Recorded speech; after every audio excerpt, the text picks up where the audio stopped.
이번에 살펴볼 여러분들과 함께 나눌 주제는 이단에 빠지면 과연 어떻게 되느냐라는 것을 좀 살펴보려고 합니다. 먼저 우리는 이단에 대해서 좀 살펴볼 필요가 있는데요. 한국 사회에서는 이미 많은 수의 이단 사이비들이 활동하고 있습니다. 주변을 살펴보면 가족이나 지인이 이단 사이비에 빠져 있는 경우가 또 많이 있는 것을 보게 됩니다. 이단 사이비에서 탈퇴할 생각을 하지 않는 이들도 더러 많이 있다라는 것이죠. 안타까운 마음에 이단이 이단 사이비에 빠지면 구원받을 수 없는지에 대하여 질문하는 사람들이 있습니다. 이 질문을 답하기 위해서 먼저 이단 사이비가 무엇인지 알 필요가 있습니다. 이단과 사이비의 문제를 이해하기 위한 첫걸음은 두 단어의 의미를 정확하게 아는 것이죠. 일반적으로 이단과 사이비를 혼용해서 사용하는 경우가 있습니다. 그러나 그 두 단어는 각각 고유의 뜻을 가진 다른 용어입니다. 이단이 종교적인 용어라면 사이비는 사회적인 용어에 가깝습니다. 먼저 이단의 뜻을 좀 살펴보기를 원하는데요.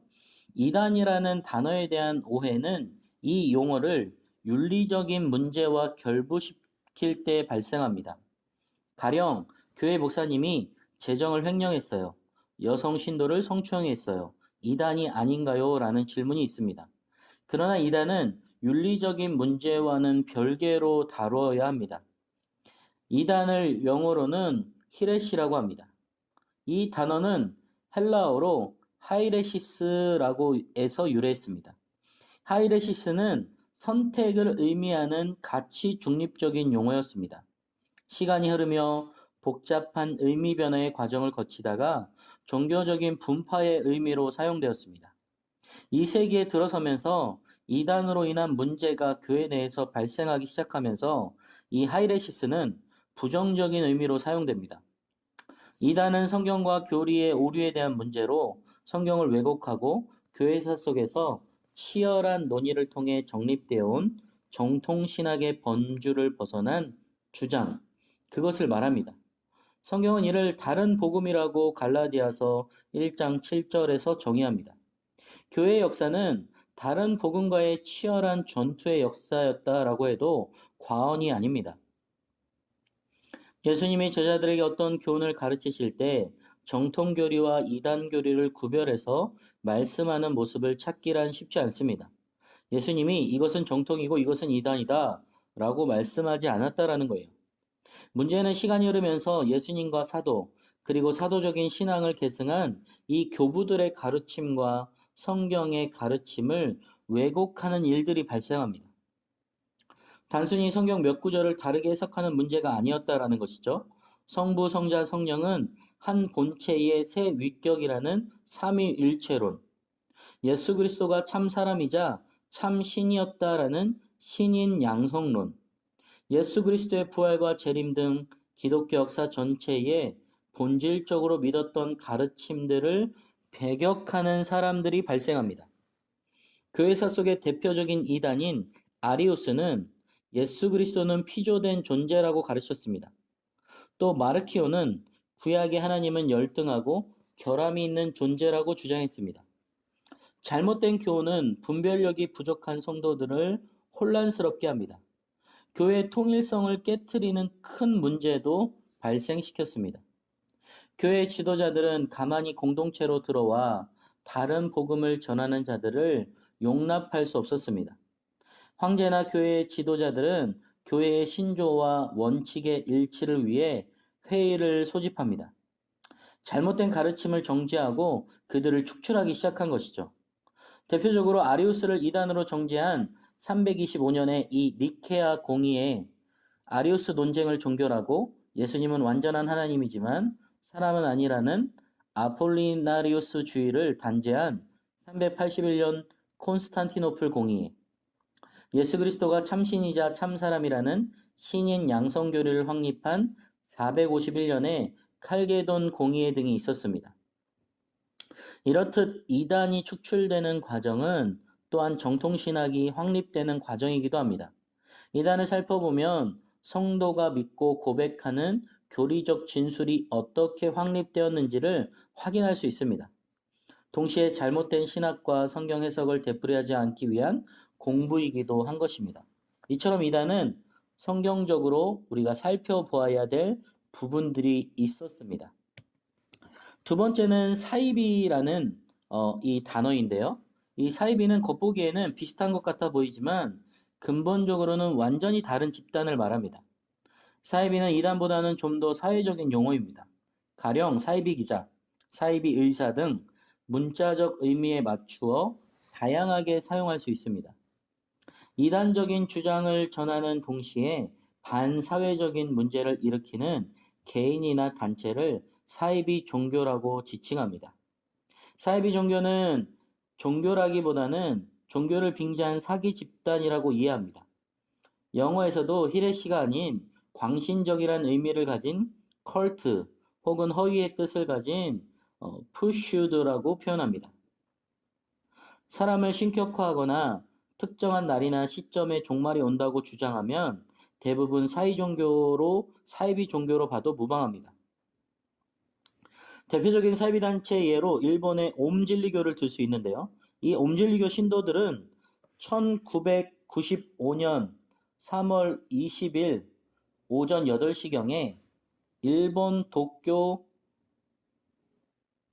지하철 5개의 전동차 내에서 무색 무취의 맹독성 신경가스인 살인가스를 살포했습니다.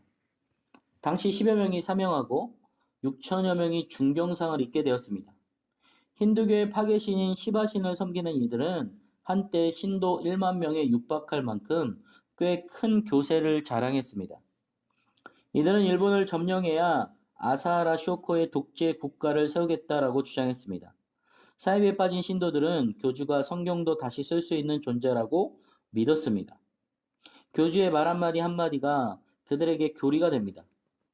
체제를 전복하겠다라는 교리가 테러로 이어졌습니다. 이처럼 사이비는 잘못된 교리로 인해서 언제든지 대형 사고도 일으킬 수 있는 시한폭탄 같은 존재입니다. 지금도 이단 사이비를 결의하는 일은 각 교단을 통해 계속되고 있습니다. 이단 사이비는 개인이 규정하는 것이 아니라 각 교단 총회를 통해 이루어집니다. 총회 산하에 이단 사이비 대책위원회를 두고 문제성 단체를 선정합니다. 그리고 그 단체를 연구한 다음 이단 사이비, 이단성, 참여금지, 경계, 예의주시 등으로 보고해서 결의하게 된다라는 것이죠. 결국 사이비는 사기 집단에 가까운 그런 단체라고 할 수 있습니다. 그렇다면 이단 사이비의 구원 문제를 우리가 좀 살펴봐야 되는데요. 이 구원은 오직 예수 그리스도를 믿는 믿음으로만 받습니다. 인간의 행위로는 구원에 어떠한 영향도 끼칠 수 없어요. 구원은 하나님의 전적인 은혜로 베풀어지는 선물이라는 것입니다. 그래서 에베소서 2장 8절 9절 말씀은 이렇게 말씀합니다. 너희는 그 은혜에 의하여 믿음으로 말미암아 구원을 받았으니 이것은 너희에게서 난 것이 아니요 하나님의 선물이라. 행위에서 난 것이 아니니 이는 누구든지 자랑하지 못하게 함이라. 따라서 한 사람의 구원의 문제를 단정 짓는 것은 매우 위험합니다. 그러나 성경은 뭐라고 말씀합니까? 사도행전 4장 12절 말씀에 다른 이로서는 구원을 받을 수 없나니 천하 사람 중에 구원을 받을 만한 다른 이름을 우리에게 주신 일이 없음이라 하였더라. 성경은 오직 예수 그리스도 외에는 다른 구원자가 없다고 단호하게 말합니다. 대부분 사이비는 예수 그리스도 외에 교주를 이 시대의 구원자라고 내세웁니다. 예수 그리스도를 과거의 구원자 혹은 실패한 메시아라고 규정하는 것이죠. 교주를 시대의 구원자 혹은 세우기 위해서 성경을 곡해해서 자의적으로 해석합니다. 이 같은 사이비에는 구원이 있을 수 없다라는 것이죠. 신격화된 대상이 없고 예수 그리스도를 유일한 구원자로 인정하면서도 이질적인 가르침으로 이단을 결의된 곳이 있습니다.